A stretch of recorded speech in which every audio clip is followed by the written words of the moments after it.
This episode is brought to you by Cologuard. Do you know what's really scary? Not screening for colon cancer when you turn 45. The Cologuard test is non-invasive, requires no special prep or time off work, and ships right to your door. In just 3 simple steps, Cologuard takes the scare out of colon cancer screening. If you're 45 or older and at average risk, ask your healthcare provider about the Cologuard test. Cologuard is available by prescription only. Learn more or request a prescription today at Cologuard.com/screen. Listen, all you New Yorkers. Excuse me, taxi. Okay, man, we're looking around. This is the 77 WABC minicast. You know, folks, oftentimes these days, I'm trying to figure out what world I am living in. Maybe my day is past and, it's time for me to just call it a day and go sit down somewhere, right? So what are you talking about, Dominic? Let me just say this. I support my friends in the transgender community. I really do. Let people live, but I feel that nothing should be pushed on anybody else. And with that said, I really am trying to figure out the world that I am living in.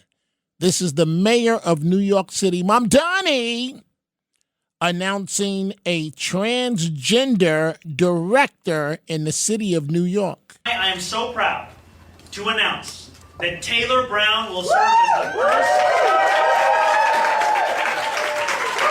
director of the Office of LGBTQI+ Affairs. Now more than ever in this moment, it is so critical, I think, to have trans leadership because New York City is where the LGBTQ civil rights movement started, as Mayor Mamdani mentioned. This office will be tasked with leading cross-agency policy design and coordination across government so that no New Yorker is forgotten or ignored. So I get calls from transgender people, and they often help me understand what I don't understand, right? So, Matt Blaze, help me out here. And this is what I'm trying to figure out.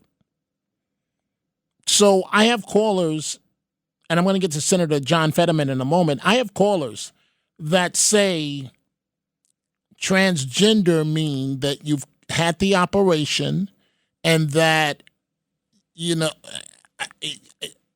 becoming a woman or you are a woman as much as you can be a woman, right? So, Matt Blaze, what exactly is transgender? These days, Dominic, I don't know anymore.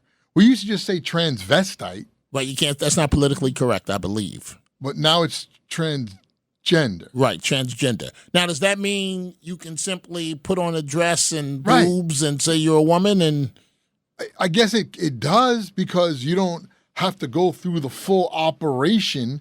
And if you decide that you want to be called a woman, even though you're still not really a woman, I mean, you'll never be a real woman. Right.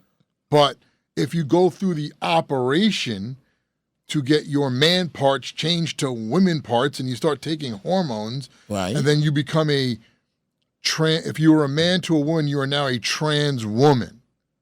But are you a trans woman if, let's say, I decide tomorrow I'm just going to put on makeup and a dress and I'll be like, well, I'm a trans woman now, and you got to call me Melissa? And how are we supposed to know if you're actually transgender or not? We don't know, because I might decide the next day that I'm back to being Matt again. Who knows?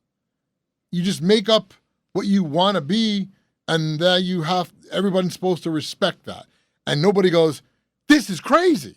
This is ridiculous. If you want to be, look, I absolutely 100% believe that there are people that were born in the wrong body. Agreed. 100%. Agreed. Case in point, Caitlyn Jenner, former Bruce Jenner, went through years of torture in his mind of dressing up as a woman, going out, was married. Everybody knew as this big star, the decathlon, the Wheaties box, the athlete, the actor, and would go out at night dressed up as a woman. I believe, And if you go, look, I wanted to be a woman 40 years ago, and finally now because I have the means, I can actually do the transition when I'm in my 60s or 70s or however old former Bruce Jenner was. That's somebody who I think was born in the wrong body. You could see when kids are small, it's a boy, but they act like a girl, or vice versa. Those are people that were born in the wrong body. That's not learned behavior. That's absolute instinct. But now you have people that just decide one day, I'm going to wake up and go, I'm a woman, I'm a man. You know what? You need to call me they from now on. My pronoun is now they, them. And I've always said this, that it's such a power trip because the only time you refer to somebody in the third person like that is when they're not around. But if they're in front of you, you're going to call them by their name. You're not going to say they. And we use they anyway when you describe a person as a pronoun. You can say, oh, they went here, they went there, and you're talking about one person. But now, how many times, and I've seen this a lot of times like on TV, when a mother is talking to the daughter, and they'll say, your friend, and she went, and they go, no, Mom, it's they. They're a they now. It's not a she. The person's not even in the room. How do they know how you refer to them? I don't understand that. I don't get why it's so important for people to do that. I think it's really just, I want to be different and I want to control and be pissed off when I find out that somebody didn't refer to me as the way I want them to. Well, the bottom line is, and thank you, Matt Blaze, this is driving society crazy. We don't even know how to report the stories, It involves a transgender person. We don't know whether to say he, she. We don't know, and I don't know. It's not helping society.